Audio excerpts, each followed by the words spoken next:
해외에서 아이가 갑자기 열이 오르는데 약을 가져오지 않았다면 어떨까요? 지하철에서 환승할 때 아이가 미처 내리지 못하고 문이 닫혀버렸다면, 혹은 숙소에서 아이가 깊이 잠들었는데 필요한 것을 사러 잠깐 외출해도 될까요? 아이와 함께하는 해외여행, 설레는 마음으로 떠났지만 모든 순간이 방심할 수 없는 모험의 연속입니다.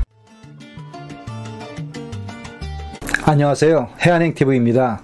아이와 함께하는 해외여행, 설렘 뒤에 숨은 위험을 아시나요? 낯선 외국에서 소중한 우리 아이에게 무슨 일이 생긴다면 어떻게 해야 할까요? 하지만 걱정하지 마세요. 오늘은 이런 위험에서 우리 아이를 지킬 수 있는 필수 안전 노하우를 알려드립니다. 여행 중 가장 아찔한 순간, 바로 아이와 떨어지는 상황입니다. 지하철이나 기차에서 문이 닫히고 아이가 미처 내리지 못했다고 생각해보세요. 아이는 혼자 남아서 당황하고 상상만 해도 끔찍하시죠? 이런 때를 대비한 꿀팁 2가지를 알려드립니다. 첫 번째, 아이와 미리 약속을 정하세요. 만약 여행하는 동안 엄마와 떨어지게 되면 절대 움직이지 말고 그냥 그 자리에서 기다려야 해. 혹시 지하철이나 기차를 타고 가다 혼자 떨어지게 되면 다음 정거장에 내려서 움직이지 말고 기다려. 엄마 아빠가 바로 찾아갈 거야. 평소 이런 말을 해서 아이가 안심할 수 있게 자신감을 심어주는 것이 중요합니다. 집에서 미리 연습해보는 것도 좋죠. 두 번째, 아이 옷 주머니에 SOS 메모를 넣어주세요. 보호자 전화번호, 숙소 연락처, 대사관 연락처, 그리고 아이 이름을 적고 현지어나 영어로 이 메모를 보는 사람은 꼭 연락주세요라고 추가하는 것이 좋습니다.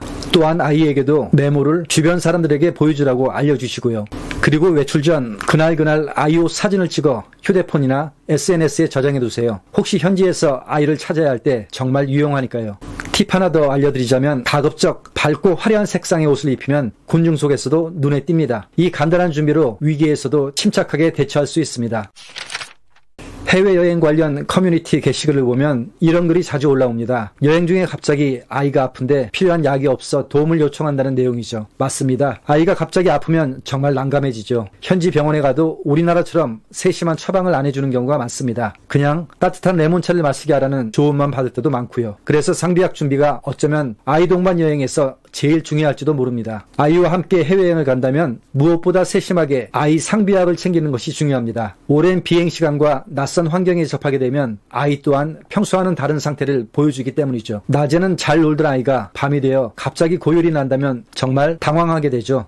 평소 아이가 자주 걸리는 질환에 맞는 약은 물론 일반적인 아이 질환에 대한 약도 최대한 챙기세요. 해열제와 소화제, 감기약, 지사제, 상처 연고제, 멀미약, 모기 기피제와 벌레 물렸을 때 바르는 약, 반창고, 알레르기약, 수분 보충액까지 돌발적인 응급 상황이 언제 올지 모르니까요. 특히 밤에 열이 나거나 배탈 날 때 약이 없으면 부모도 아이도 모두 고생하니까 가방이 무겁더라도 꼭 챙겨두세요. 만약 상비약으로 되지 않은 응급 상황이라면 영사 콜센터와 현지 재외공관 긴급 연락처를 이용하세요. 현지에서 이용 가능한 의료기관 리스트가 준비되어 있습니다. 이제 비행기 탑승 시 알아야 할 내용입니다. 아이와 함께라면 신경 쓸 게 많죠.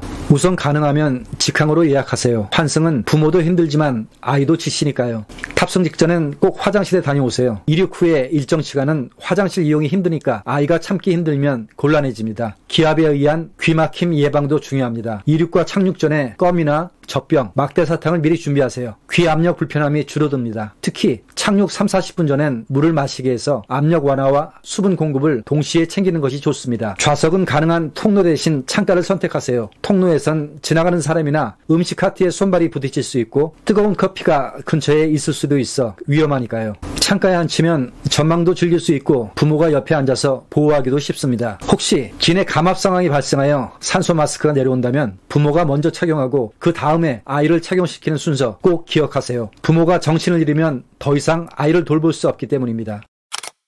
숙소에서도 안전이 최우선입니다. 절대 아이를 숙소에 혼자 두지 마세요. 잠깐 외출은 괜찮겠지라고 생각하면 안 됩니다. 금방 돌아오기 어려운 일이 생길 수도 있으니 절대 위험을 감수할 필요는 없습니다. 만약 불가피하다면 호텔에 베이비시팅 서비스가 있는지 확인하는 것이 좋습니다. 물에 대한 위험도 조심하세요. 수영장, 욕조, 변기 위치를 확인하고 아이가 접근 못하게 보호막을 만드세요. 불과 몇 초면 아이는 시야를 벗어날 수 있습니다. 발코니 문은 꼭 잠그고 가능하면 발코니 없는 방을 예약하세요. 호기심 많은 아이들은 올라가려 할 수 있습니다. 마지막으로 화재 대비도 해두세요. 비상구와 계단 위치를 확인하고 만약 문제가 생기면 호텔 밖에서 가족이 만날 장소를 미리 정하는 것도 필요합니다. 외출 후에 숙소에 돌아올 때 아이에게 미리 해당 장소를 확인시켜 줍니다. 현지 외출 시에 챙길 물건들입니다. 아이는 자주 토하거나 때로는 옷에 변을 묻히는 경우도 자주 있죠. 이때 여분의 옷은 필수입니다. 물수건과 작은 생수도 항상 소지해야 합니다. 간식거리는 이동 중에 먹일 익숙한 걸로 미리 준비하세요. 애착용품, 그러니까 좋아하는 장난감 같은 것도 안정감을 주니까 챙기는 것이 좋습니다. 신발도 중요한데요. 끈 묶는 신발 대신 슬립온이나 찍찍이 신발을 추천합니다. 벗고 신기에 편하고 무엇보다 안전하니까요. 마지막으로 여행 전 기본사항 체크입니다. 아이 여권은 챙겼는지, 유효기간이 6개월 이상 남아있는지, 비자가 필요한지 꼭 확인하세요. 또한 본인 여권은 잘 소지하지만 정작 아이 여권을 위탁 수화물로 보내는 경우도 있으니 미리 확인하는 것이 중요합니다. 여행자 보험은 의료비와 긴급 상황에도 잘 커버되는 걸로 가입해야 합니다. 필수 예방접종이나 아이에게 필요한 현지 질환이나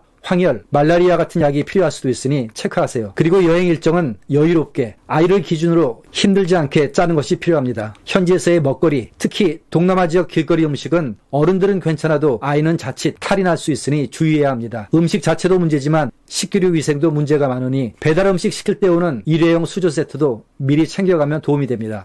아이와 함께하는 해외여행, 이제 걱정을 덜고 즐길 준비가 되셨죠? 오늘 알려드린 몇 가지 현장 팁들이 여러분의 가족여행을 더 안전하고 즐겁게 만들어줄 겁니다. 특히 아이와의 첫 해외여행이라면 이 체크리스트를 꼭 참고하세요. 무엇보다 중요한 것은 준비된 부모님의 마음가짐입니다. 만반의 준비를 하면 예상치 못한 상황에서도 침착하게 대처할 수 있으니까요. 여러분의 소중한 여행 꿀팁이나 경험도 댓글로 남겨주세요. 오늘 영상은 여기까지입니다. 재밌게 보셨다면 구독과 좋아요 부탁드립니다. 고맙습니다.